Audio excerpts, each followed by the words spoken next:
Assalamualaikum warahmatullahi wabarakatuh. Jumpa lagi dengan saya kawan-kawan Dedi Pangeran. Apa kabar kawan semua? Semoga kawan-kawan semua diberi kesehatan ya, dan juga dilancarkan rezekinya, dijauhkan dari bahaya apapun, amin. Yang sedang berpuasa, selamat menjalankan ibadah puasa ya kan kawan. Oke kan kawan, jadi kesempatan sore hari ini saya berada di kebun mentimun lagi ya.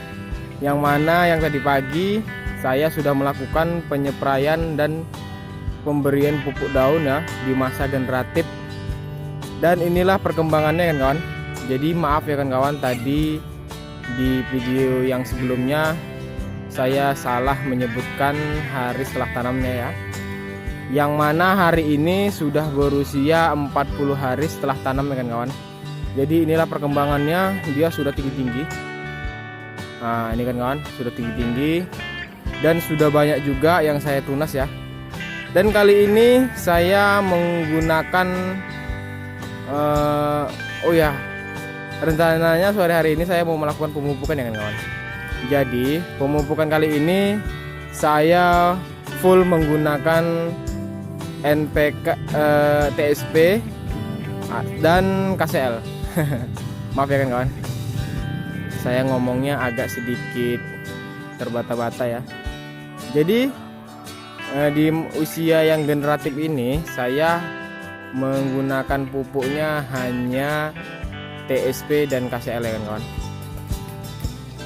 Ini kan kawan perkembangannya.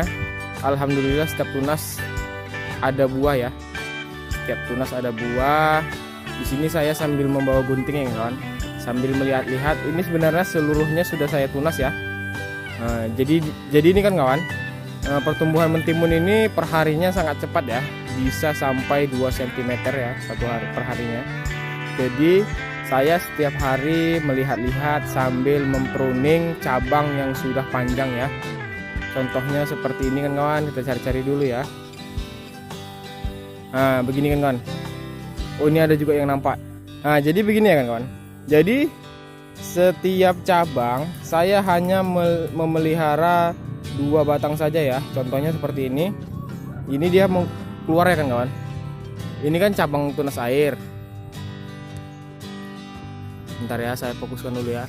Nah ini kan cabang tunas air. Ini cabang utamanya ya. Ini pohon tunggalnya ya kan kawan. Jadi ini ada cabangnya yang biasa kawan-kawan sebutnya tunas air. Kemudian setiap tunas saya pelihara 2 ya. Contohnya seperti ini. Ini buah pertama dan ini adalah buah kedua. Nampak ya kan kawan? Ini 1, ini 2. Kemudian saya potong bagian atasnya ya. Kawan-kawan memotongnya bagian di sini pun bisa, tapi ini buah ini dibuang ya. Tapi saya karena ini yang penting selera kawan masing-masing lah. Yang penting intinya satu pohon itu 2. Intinya daunnya jangan sampai kepotong ya, karena daunnya ini sangat penting untuk proses pematangan buah ya kan kawan. Begitu ya, kita potong seperti ini. Begitu kan kawan. Jadi setiap tunas saya pelihara 2 ya. Dan ini juga banyak ya kan kawan. Ini banyak sampai bawah situ. Ini kena patul ayam ya, sangat disayangkan. Banyak kan kawan. Jadi setiap tunas saya pelihara 2. Hampir setiap tunas tumbuh buah ya. Seperti ini saya pelihara 2. Kemudian ini, nah seperti ini kan kawan, kita potong. Yang walaupun masih kecil kita potong aja. Nah ini buah pertama, ini buah kedua.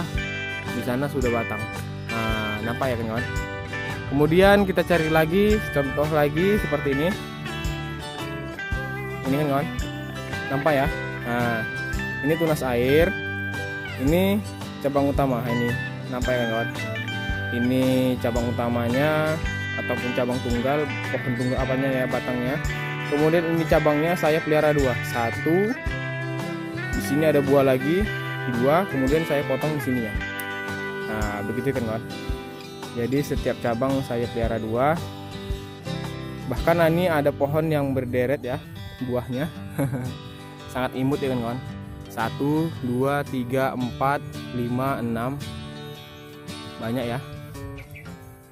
Setiap cabang saya pelihara 2. Alhamdulillah ini kawan, buahnya rapat ya. Kemudian kita ambil contoh lagi. Ini ada cabang. Ini buah pertama 1, kemudian ini 2. Nampak ya? Kemudian saya potong. Nah, begitu kan kawan. Jadi setiap sore saya berkeliling-keliling sambil melihat-lihat ya untuk membuang penat. Nah, jadi setiap hari saya memotong cabang karena setiap harinya ini pohon timun hampir 3 cm, 2 cm, 3 cm ya pertumbuhannya kawan. Contohnya seperti ini. Ini mungkin besok sudah panjang, sudah mengeluarkan 1 buah ya. Ini satunya sudah mulai muncul, mungkin besok sudah mulai panjang ya. Begitu kan kawan. Contohnya seperti ini. Ini buah, ini cabang, ini 1. Kemudian di cabang ini ada buah 1, kita potong aja. Nah, jadi selagi masih bisa dipotong, nampak ya kan kawan. Padahal ini tadi pagi baru saya potongin ya. Tadi pagi baru saya potongin, buahnya masih pendek-pendek cabangnya. Kemudian ini sudah bisa dipotong ya. 1, 2. Nah, begitu kan kawan. Yang penting daunnya jangan sampai kepotong ya. Kalau daunnya kepotong dia bisa melambat ya kan kawan. Karena buah ini melakukan proses pematangannya melalui daun, yaitu sinar matahari berfotosintesis ya kan kawan. Begitulah kira-kira. Saya pun nggak terlalu ahli ya. Cabangnya banyak kan kawan. Dan buahnya setiap cabang ya. Buahnya setiap cabang nampak yang lewat sini. Ini bahkan di sana di bawah ada yang sudah besar ya. Kemudian ini makanya ini sebenarnya sedikit telat ya saya melakukan pemupukan dengan kawan. Jangan sampai waktu kecil gini telat pemupukan ya, nanti bisa berakibat buahnya bengkok-bengkok ataupun rontok ya apabila kekurangan nutrisi. Oke kan kawan, langsung aja ya, kita langsung mencampurkan pupuknya apa saja yang saya pakai. Oke, kita ke sana. Nah ini dia kan kawan, jadi saya sudah sampai di tempat pencampuran pupuknya. Seperti biasa, kapurnya nggak pernah saya tinggal ya. Setiap pemupukan saya pasti mengocor ataupun mencampurkan dengan air endapan kapur dolomitnya ya. Seperti biasa saya hanya memakai 1 kilo. Ini sebanyak 5 liter. 5 liter sampai 7 liter juga nggak apa-apa ya, memakai banyak kapurnya hanya memakai 1 kilo juga nggak apa-apa. Yang penting kapurnya semakin banyak semakin bagus ya kan kawan. Kemudian saya ada pupuk TSP dan KCL sudah saya campur ya, yaitu dalam ini kira-kira 5 liter sampai 6 literan ya. Mungkin ini 5 liter lah mungkin. Saya kurang terlalu menakar ya. Yang penting 1 ember ini mungkin 5 liter kan. Kemudian saya memakai pupuk TSP-nya yaitu 2 kilo dan KCL-nya saya memakai setengah kilo ya. Langsung saya aduk, langsung saya campur agar saya nanti tidak menakar-nakar ataupun menuang-nuang lagi ya. Itu membutuhkan waktu juga ya kawan, karena ini udah sedikit sore. Kemudian ini saya memakai air biasa. Ini kenapa berbusa ya kan kawan? Karena tadi pagi saya kan menyeprai mentimun saya. Kemudian air yang di dalam tangki itu sisa ya kan kawan. Jadi kapur sama insektisidanya tersisa hanya sedikit sekali ya, sedikit. Kemudian saya tampung, daripada saya buang ya, saya tampung karena itu kan masih ada kandungan pupuk generatifnya ya. Jadi saya tampung, saya putuskan untuk saya campur aja lah karena sedikit nggak apa-apa ya kan, makanya berbusa. Tapi kan kawan, kalau nggak suka jangan ditiru ya. Ini saya hanya iseng aja lah. Ini bukan saya campur apa-apa ya, ini hanya kapur kan kawan. Kok kapur, ini insektisida yang saya pakai tadi pagi ya, karena nggak habis saya tuang kemari. Tapi sebenarnya sih kalau kawan-kawan nggak mau mencampurnya juga nggak apa-apa ya. Yang penting ini air bening.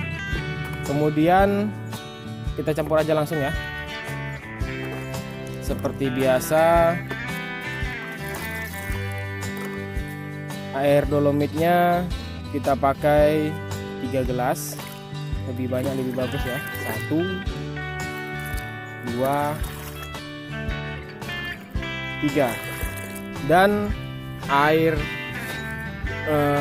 TSP-nya kita bisa memakai 1 gelas penuh ya.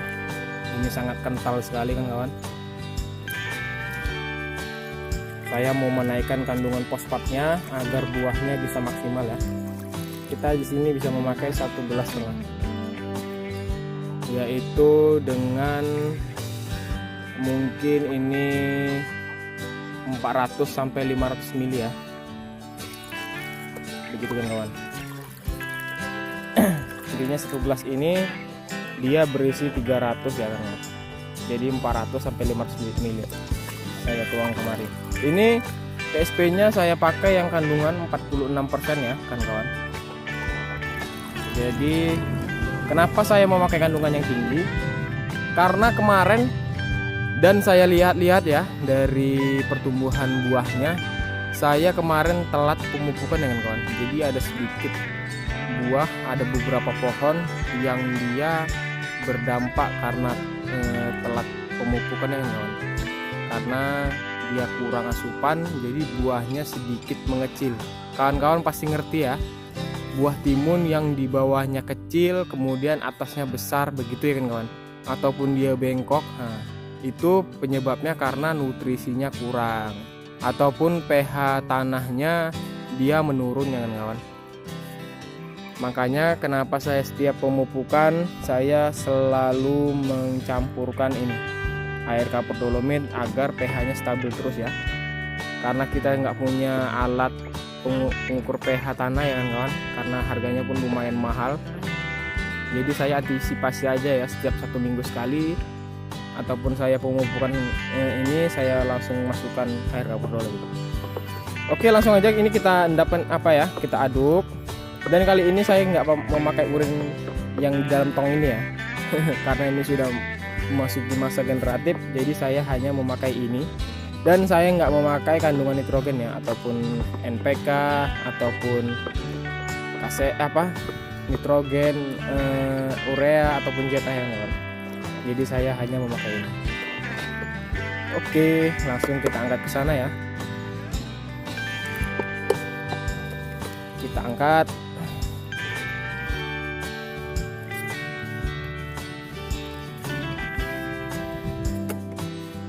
Seperti ini kan kawan. Jadi saya mencontohkan pemupukannya hanya beberapa saja ya. Kemudian kita kasih per pohonnya 1 gelas penuh ini ya, kira-kira 300 ml ya kan kawan. 250 sampai 300 ml ya. Kita kasih kemari. Saya ingatkan sekali lagi ya kawan, apabila kawan-kawan ingin melakukan pemupukan, usahakan tanahnya itu lembab terlebih dahulu ya. Ini kenapa saya nggak siram dulu, biasanya kan saya siram. Ini karena tadi malam bedengan saya terkena hujan deras ya, makanya ini saya lihat-lihat tanahnya masih lembab di bawah ya, jadi saya nggak khawatir.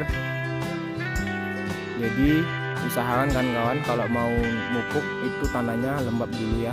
Nanti kalau nggak lembab dia kering, keadaan kering kawan-kawan langsung mupuk, dia bisa stressing ataupun akarnya nanti terkejut ya kan kawan, dia nggak maksimal menyerap pupuk. Nah ini langsung aja kan kawan, kita kasih 1 gelas penuh. Karena ini sudah usia generatif, saya nggak takut mengasih banyak-banyak ya, karena ini pohon timun ini termasuk jenis memakan ppm yang tinggi ya. ppm itu kadar larutan pupuknya ya kan kawan. Jadi kadar larutan pupuknya untuk timun ini yaitu 1600 ppm ya kan kawan. Kalau kawan-kawan punya TDS lebih bagus ya, lebih bagus. Jadi mengocornya itu bisa maksimal. Seperti ini kita pupuk lagi. Kita kasih 1 sendok, 1 gelas ya maksudnya kan. Jadi saya lakukan pengocoran.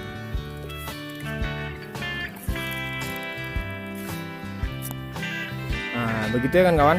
Jadi ini saya kira-kira sudah agak sedikit mendung ya. Jadi ini mau saya sempat-sempatkan, saya mau buru. Oke kan kawan, jadi kesempatan sore hari ini sampai di sini aja video tentang pemupukan yang keempat. Jadi di masa generatif ini saya tidak lagi memakai kandungan nitrogen ya, ataupun itulah, apapun itu yang penting kandungan nitrogen nggak saya masukkan.